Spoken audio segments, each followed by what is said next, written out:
One of my He favorite. might just I beat should your say one ass. of my favorite. Yeah, he might. I would say one of my favorite co-hosts, so that Angie is still there. So, but yes.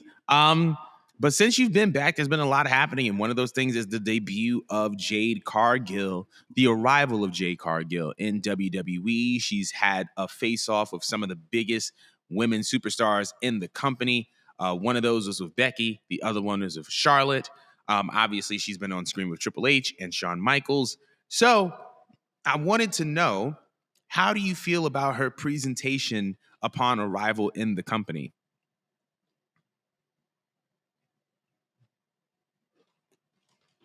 All right.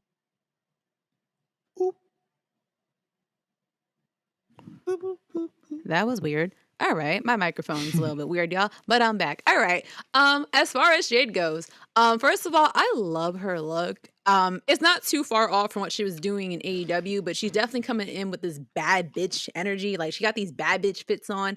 She looks the fuck good, and they kind of are like rolling her out, sort of like on some Melina paparazzi shit.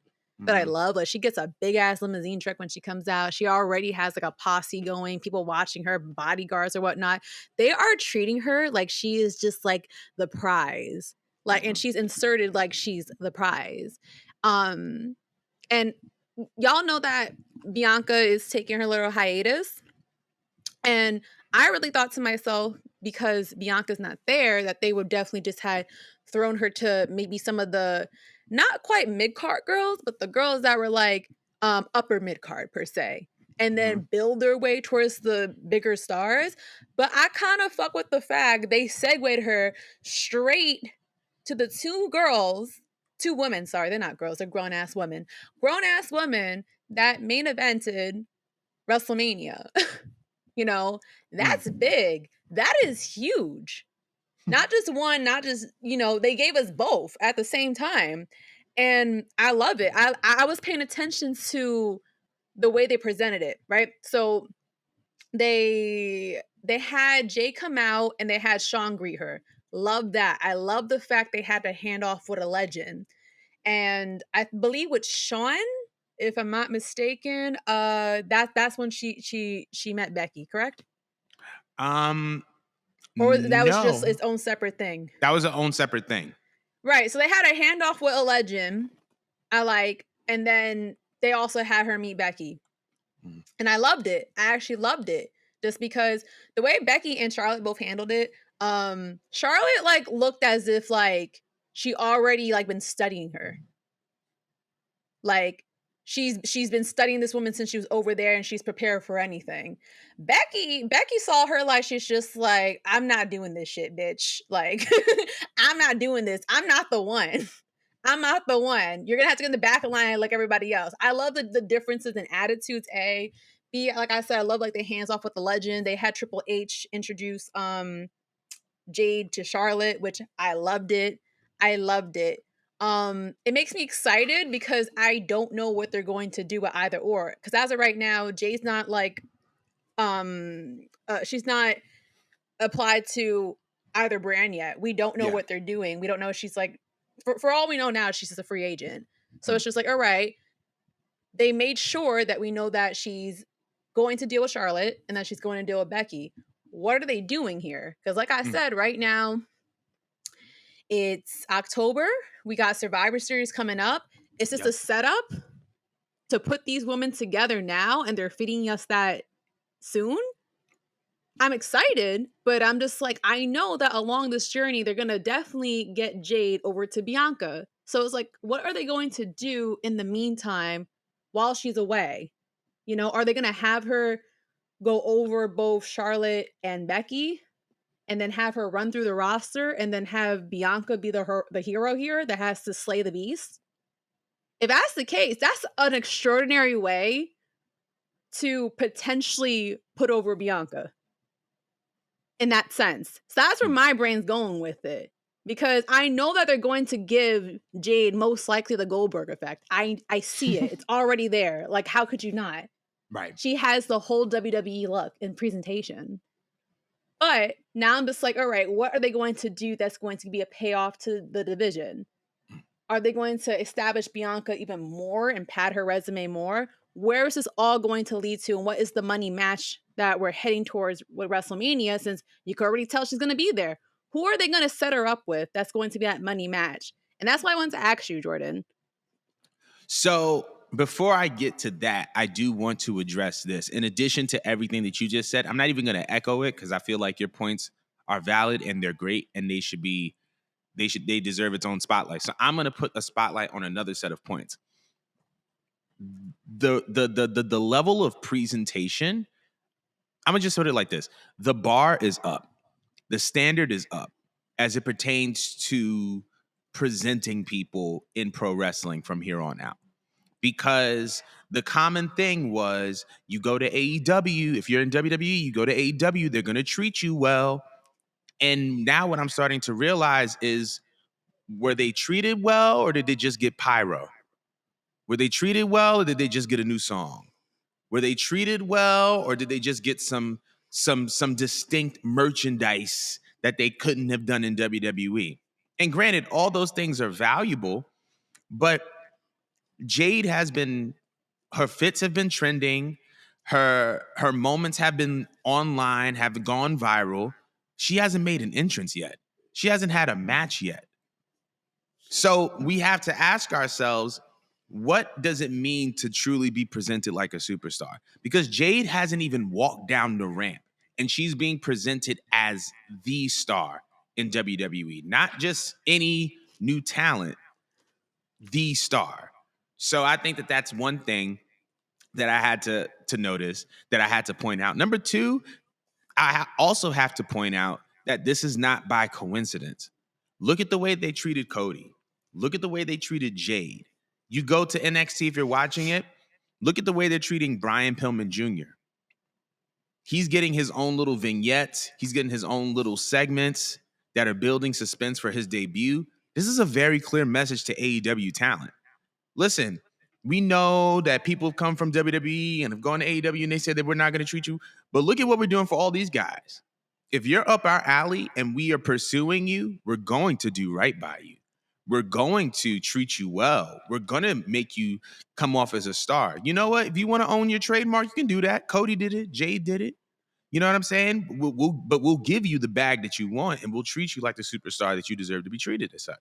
So I think that what WWE is doing with the presentation of Jade, like they did with Cody and like they're doing with Brian Pillman Jr., is to show AEW talents like, listen, if we're after you, we're going to treat you good. We're going to treat you well. Has me wondering what they have up their sleeve for MJF. But that's another conversation for another day. Ooh, now, as it pertains to one. exactly Sorry, right, ahead. But now this gets to Jade. I'm gonna be honest. I don't know what they're heading towards, and you know what? I'm okay with that. I'm good for that. I don't need to know. I don't need to know everything. I don't need to know anything. I'm so intrigued by the presentation right now that I already know that wherever she lands, wherever her feet land, it's going to be a main event. It's going to be something that is superstar worthy.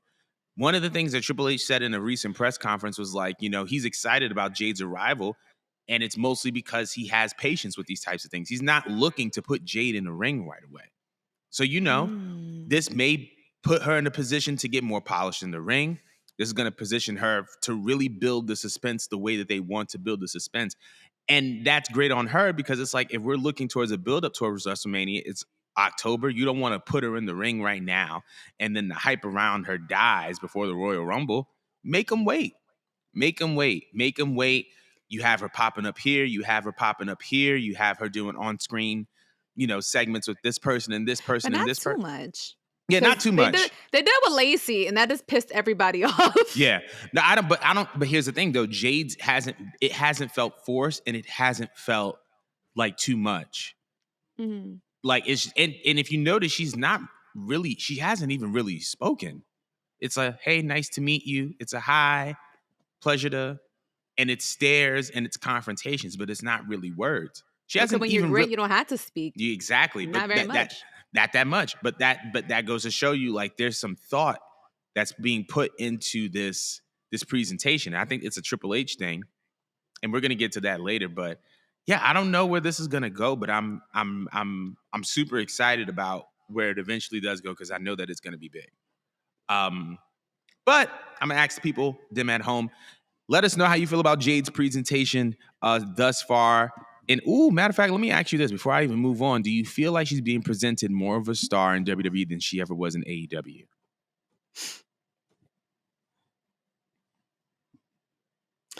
Okay. Because it's only been like 3 appearances, right? Yeah. 3 or 4. Um, in AEW, when they presented her, it was odd to me. Like, if I'm not mistaken, it was the whole thing with Cody, his wife, Shaq, and her. And it was odd in left field. And then she just popped out, and everyone was just like, wow, because the way she looks. Mm. And then over time, they just gave her the Goldberg treatment. They made a whole title for her. They gave her a baddies group, so she had her own entourage. I can't remember if she's the reason that even Trina pulled up.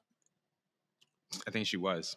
So in some ways, I mean, they even have a baddie circle just because of her. Like, they started inviting fans over into like her little VIP section.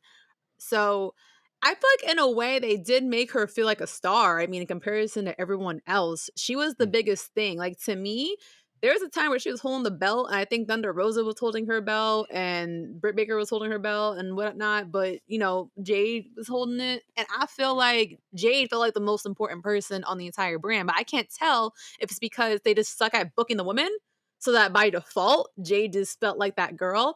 But they gave her some spotlight that to me did feel star worthy, like that whole step dance and presentation she had with her sorority. Unforgettable. Can't wait to possibly see that on a WrestleMania stage, by the way.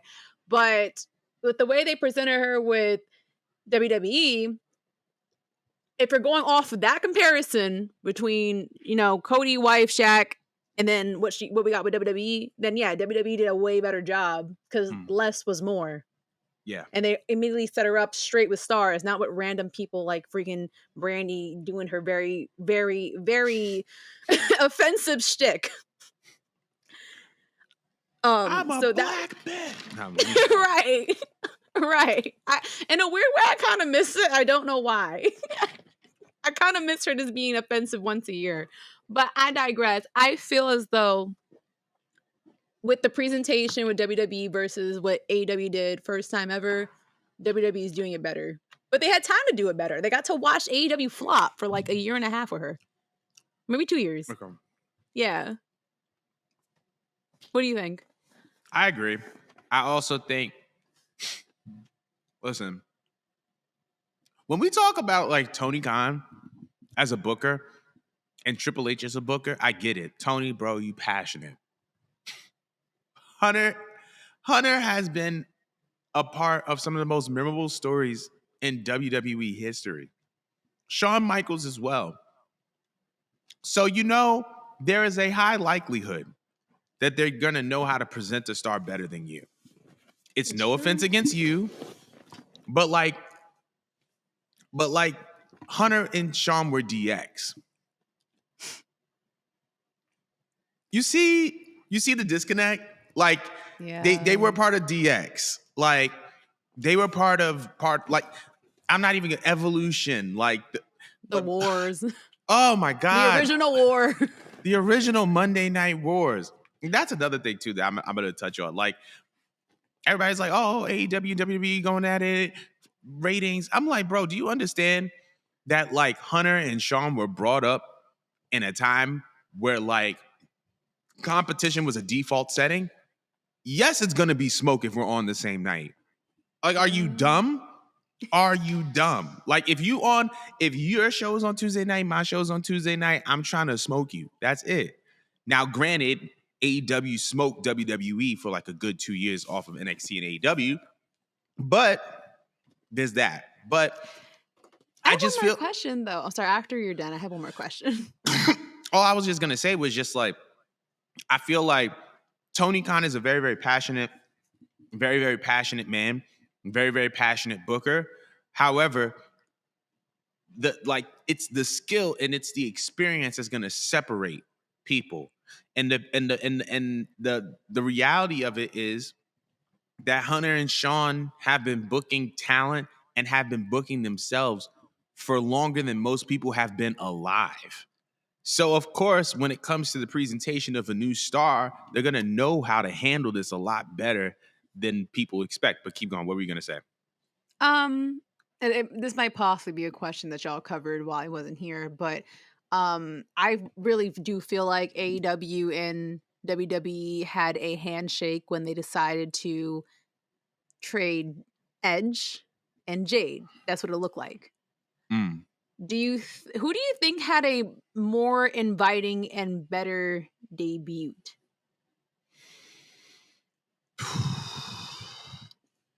Edge to AEW. Really?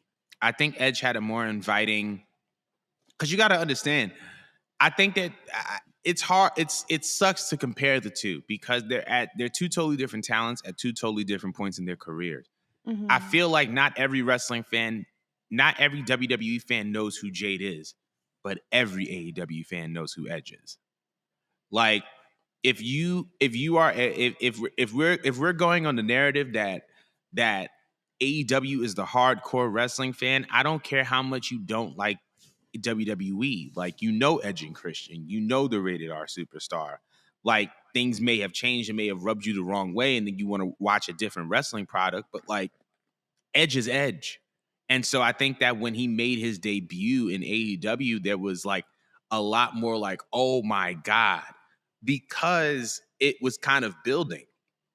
It was just kind of building like over time, like, all right, Edge hasn't said that he's retired, but he's not going to be in WWE. Oh my God, his deal is up. When is his deal up? September 1st. Wait a minute.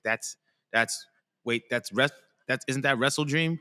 Edge is in Seattle. Oh my God, Edge is in Seattle. Christian is closing the show. Wait a minute. Christian is closing the show. Christian never closes the show. Why is he closing the show? Like, so there was a suspense and there was a very, very big buildup. Whereas Jade, like her signing was announced, and I think it was to welcome her as a star. But I think that AEW's debut of Edge was welcoming him as a wrestler, because bro speared like two people on hard ass plywood, like so. I think it's just like a different bag. But what about, did you have any thoughts regarding if Jade or if Edge had a better welcome? Well, because I was expecting like a bigger, like, not that he didn't get a big pop. He actually did get a big pop, but for some reason I was expecting the ratings to spike because of Mm, Edge. And that's why I had to question it for a moment, because that's a really big trade-off it to is. lose your greatest woman draw next to Britt. Okay. You Mm-hmm. literally drop your greatest star that you had that's homemade, and you took in a legend. But and it's kind of funny because Edge was running around trying to do his regular WWE entrance, and there was barely any fans on stage. And then when you look at the fucking ratings and the viewership, it just didn't draw as much as I thought. Right. you know. So I'm paying attention to the two in the time slots that they're in, and seeing if the viewership spikes Mm, between Jade and Edge, because it felt like we weren't sure if Edge was going to show up, but we knew for a fact that Jade was definitely showing up. Like we knew from right. the moment that we saw her, like that's something that WWE wants, needs, and they would just give her the rocket and Mm-hmm. shoot her up to the sky. But I thought Edge's debut was fucking fire. Um, and I'm excited to see what they're doing with it, because like you said, that they're giving us something that we know that's familiar with Edge and Christian, and it's an amazing storyline already. But I mean, even to Edge, he feels like it's like an indie, Yeah. like an indie territory.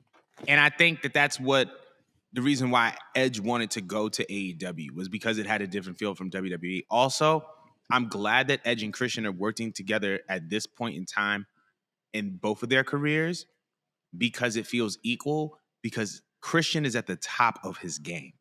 Christian's character work right now is like, it's a different level. I would say this is the peak of his career. This is the prime of his Oh, career. I I think this is agree.